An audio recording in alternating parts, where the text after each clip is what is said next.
Hey new friends, I am so excited to introduce myself. I'm very new to Booktube. This is my first ever video. My name's Amanda. This is Amanda's Cozy Corner. Welcome to my sunroom, which is really just a room with big windows. I love it in here. It's so nice. We have so many plants and just the vibes are great. Vibes are on point. I am making a booktube because I have some friends who read, but I would love more friends who read to share this whole wonderful thing that we do, to talk about books, to share my thoughts on books, because when I read, I feel like I just put the book aside and then I'm like, that was great, that was a nice way to spend my time. But I'd like to kind of linger in the book a little bit more than I used to, kind of like really process it and think about it, which is hilarious to say because I am a huge Kindle Unlimited reader and I do not read serious books generally. But I still like to kind of have some fun, like when we're talking about like a not so serious book, one where like the author is kind of in on the joke too. I want to like have that kind of humorous fun time after I'm done and finish the book too, you know? So I am going to answer some of the questions from the book Newbie tag, because I think they're cool. So what got me into reading? That is like a really hard question because I have been reading since I can remember. My parents, especially my mom, really encouraged reading as like a way to spend the summers after school.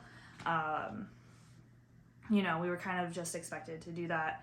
And it was fun because we did the summer reading challenges at our local library, and it was like this whole big deal where we'd load up into the car and we'd go down to the library, and our library would have basically prizes at the end of the summer for books read. You'd get points and you could get these little slips, and at the end of the summer you would turn or not even at the end of the summer, like halfway through, right, you could choose to spend your slips on things like free ice cream cones at like the local ice cream stand, or like, if you saved them up you could like win a bike or something, and that was always like a really fun way to make reading engaging. In retrospect, it was probably just my mom needing like 45 minutes of quiet time, and the library was like forced quiet time for us kids. But that's okay. And then when I was in middle school, kind of like learning to read, right? Or not learning in middle school, but in elementary school, we read the Harry Potter books together as a family, and my mom would read them out loud when we were really little and still learning, right? Still struggling. And I was getting really frustrated with how slow we were reading these books, right? We'd do like a chapter a night and I wanted to do more. So Harry Potter is kind of what got me to teach myself how to read, to really engage, which I'm sure is like the same with a lot of people. So that was fun. And then when I got to middle school, we had a pretty good library at my school, and I read the entire Nancy Drew series. It was like one library shelf long. It was probably like this big, and they had every book in the entire series. I read all of them, and then when I finished that, I read all of the Hardy Boys series, and they had all the crossovers, and I read all of them. So I loved those books. I don't think I remember very much of them, but like I just remember when I read them, I was transported into that mystery, that world, and it was amazing. And then again, getting a little older, getting truly into middle school, like more 8th grade, I was so into dragons. Anything having dragons in it, I read. For some reason, we had the Pern World series by Anne McCaffrey in our library, and I read every single book. I read the adult fantasy novels that were there. I read her more younger skewed books. I read all of them. They still rank among like my favorite series to this day. And then of course Aragon by Christopher Poloni. So ironically, those are not books that I normally come back to when I'm like sitting down for a comfort read. My kind of comfort read book is Watership Down, which is, I feel like, a maybe interesting choice. But there's just something about that book that every time I read it, it's just as soothing and pulls me into some different like realm, headspace, to process whatever it is I'm going through or need to pull out of it at that time. I don't know. I love that book. I don't know why. I love rabbits that have like a society and a structure. If you haven't read it yet, highly recommend. It's wonderful. It's springtime right now. Totally on point for spring. I'm really just looking forward to getting to know like-minded people, getting to share some opinions on books, chilling and kind of maybe doing some reading and sharing, what I think are cool books or interesting books. I'm sure I'm behind the times. I haven't been the biggest reader in the last couple of years, so I am definitely playing catch up, and watching other booktubers make recommendations is so interesting because there are so many books that I have never heard of or even considered. And I'm hoping that maybe my perspective of not being a reader for the last couple of years and just getting back into it a little bit more heavily than I had been, maybe offers something outside of the norm for Booktube, maybe talking about some older books and shedding a different perspective or light on them, or bringing old books some attention, that maybe like has been lost because they're just not the cool new thing. So I am so happy to be here. I did do a little book haul, which I think I'll probably insert somewhere in this video, or maybe in the next one that should be coming out shortly. And I'll share my TBR.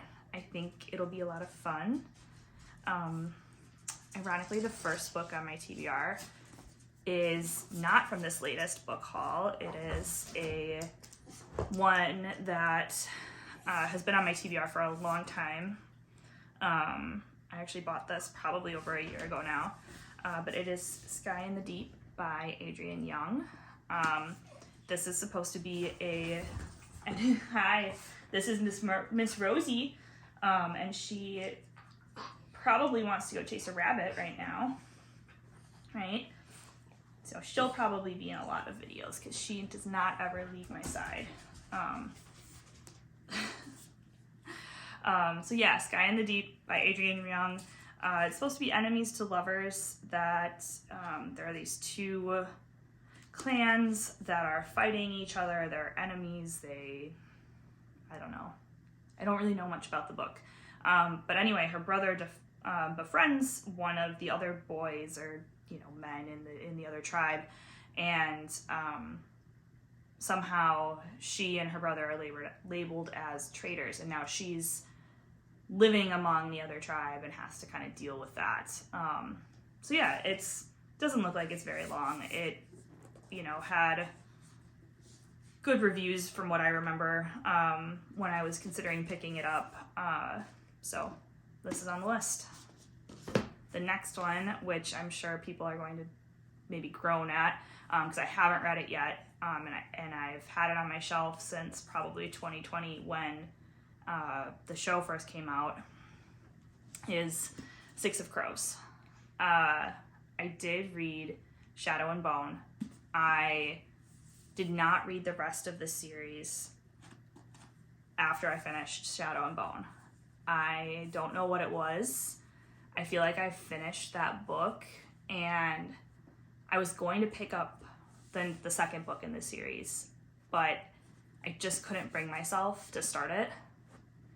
And then I was hearing or reading that Six of Crows is supposed to be much, much better and more like everyone seems to love this book and the characters in it.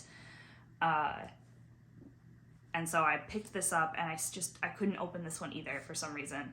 So I'm hoping to get to this one soon because I know season 2 of Shadow and Bone on Netflix just came out. I know that they kind of tie this storyline into Shadow and Bone's storyline, and I keep hearing from various booktubers or seeing on various booktubers that that this storyline, that these characters are so much better, or more enjoyable for them to watch than the Shadow and Bone ones. So I'm hoping that's true for me. The next one is also a second in the series, Blood and Honey, which is the second book of Serpent and Dove. Let's see if I can get a clean peel.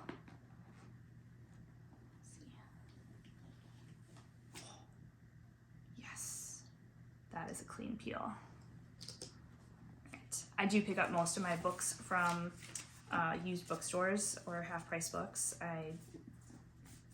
Why pay full price if you don't have to, you know? So yeah, Blood and Honey. I enjoyed Serpent and Dove. I think I gave it like 3.5 stars. It was all right. I thought the ending was probably the best part of that book. And it got more interesting in like the last 3/4 than like the entire first, or like the last quarter of the book than the first 3/4 of the book. So I'm hoping it continues to be interesting in the second book. It sounds very,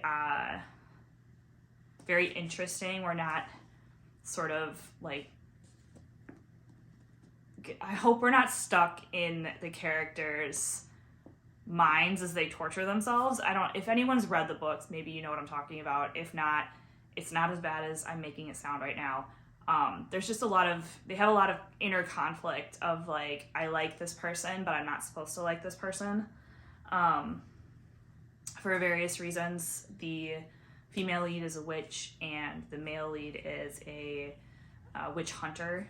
And they get brought together in sort of a series of different events that lead to them needing each other.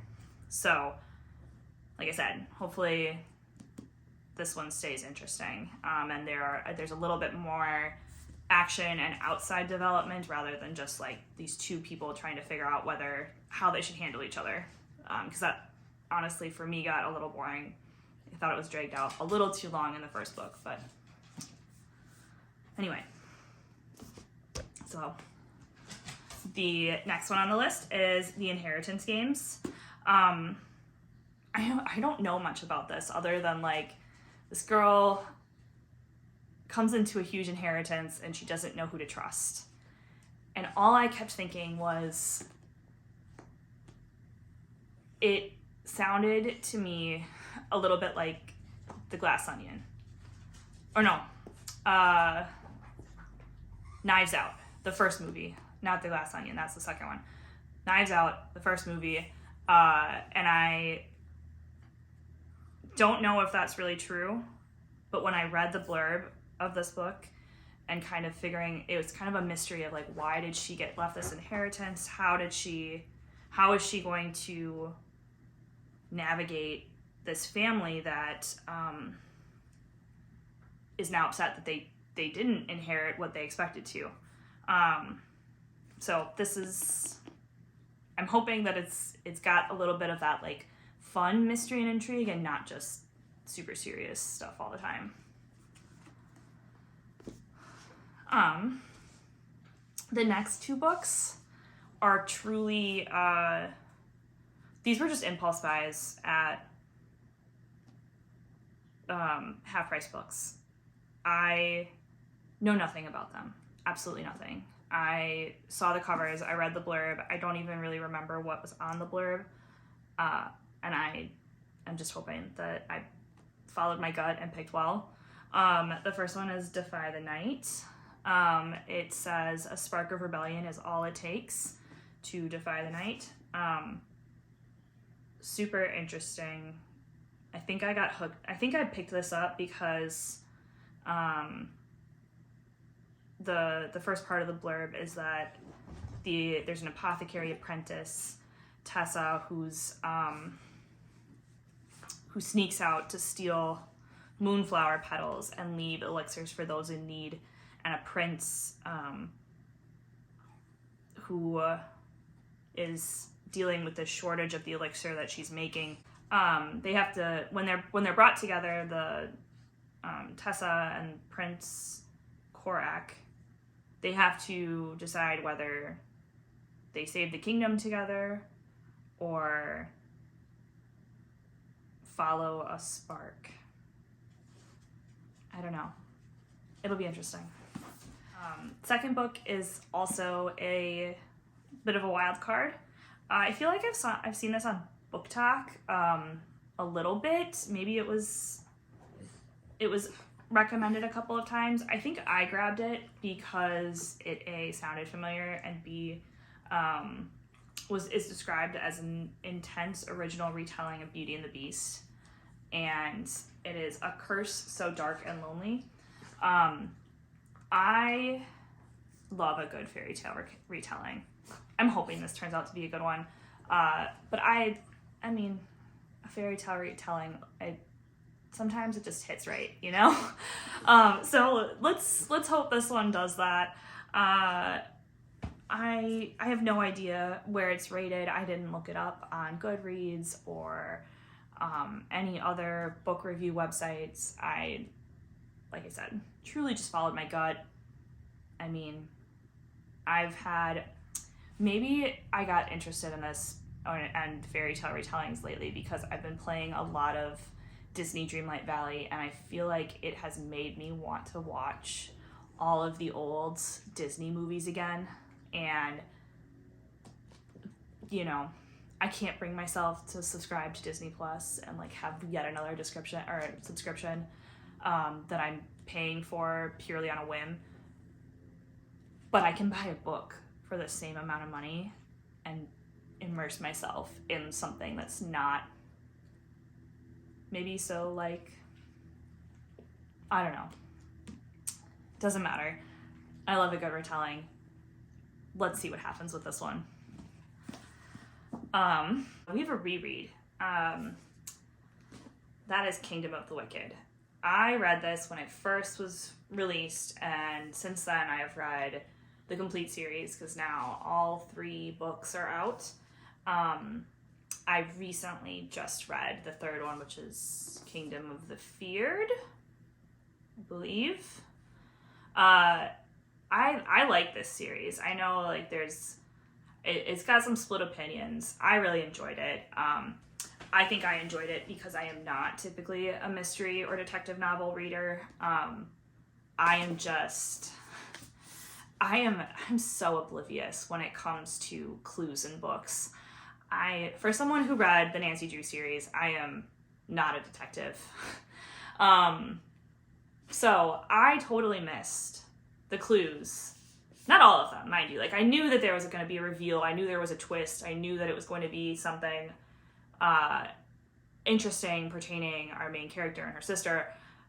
I did not really see where this was going until the end, which, I mean, for me, I like that. I don't want to know what the twist is, but I also like books where they sort of spell things out that if you kind of like pick up on it, that maybe you can figure it out. I don't want an impossible mystery. I want something that is there, where the author is telling you the full story, or at least enough of the story that you don't get to the end of the book and it's like, okay, let me now tell you what really happened. Like, I don't like that. I want to know that if I was smart enough, even though I'm not normally, that if I was smart enough, I could figure it out. So that's why I'm rereading it, because now that I know the answer, I like to go back and I'm going to try to find the clues that I missed to say, okay, like there are things here that I could have picked up on.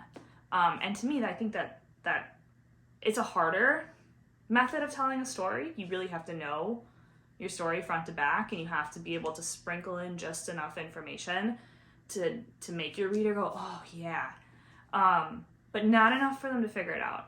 So I have a lot of respect for authors who can do it. In my opinion, I thought this series did it. I know people disagree. That's fine. You know, we all have our likes and dislikes. Already, I'm only about 60 pages in, and I'm already kind of seeing at least one or two things that I missed before, but now that I know what happens, I'm like, oh, it's there. Yep. Okay. Like, if our main character had just been a little bit more perceptive, or had known that these things would become important later on, you know, maybe she would have made different choices. Because one of the main critiques that I see about this book, and a lot of books like it, right, is that the main character is just a little too reckless, a little too naive, right? But I think in this book, it's done well, because the reason she's reckless and naive is because she doesn't know these things. We may know and pick up on them, but she doesn't know, right? And she's not reckless without reason. You know, like, she's not always making the dumb choice, which is nice. Some books like that, like, really annoy me. It needs to be done well, and in my opinion, it's okay in this. It's not like the best, right? But like, it's good enough that it's an enjoyable read. So, like I said, this is a reread. I'm probably gonna reread the whole series to really relive it. So yeah, if you've read this book already, let me know what you thought of it. Let's try to keep things spoiler free for those who haven't. But I'm really curious to know if I'm the only one who like really sucks at sussing out mysteries. I don't read a ton of mystery novels, but the ones I do read, like, if there was a picture next to the word oblivious in the dictionary, it'd be me. It'd be this face right here. But that's okay. Like, when I read a mystery novel, I don't want to know what the twist is. Like, that's the whole point. And I want to get there, and I want to be surprised. So let's move on. So that is my April TBR. I will kind of check back in probably towards the end of the month and let everyone know how far I got, which books I read, which ones I haven't gotten to yet. I am very much a mood reader. Like, I will just pick up a book when that mood strikes me, and once it hits me, and if it's a good book at the right time, I will not put it down. I have an extensive overall TBR list. Some of them I have put on hold. There are some I've never really like not finished a book, but there have been times when I've had to put a book down knowing that it wasn't the right time for me to read that book. That it just wasn't, it was a decent book, it was fine, but I just wasn't in the mood for it.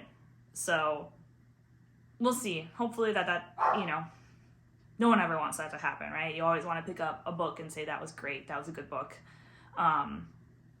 Sometimes we just have to like listen to ourselves and read the book that speaks to us. So yes, I am very excited to start this journey. Thank you so much for hanging out and listening to my introduction to book talk, and let me know if any of these books that I picked up or have on my TBR are worth it. Especially those last two, because I know nothing about them. So yeah, let me know. Thanks guys, have a good one.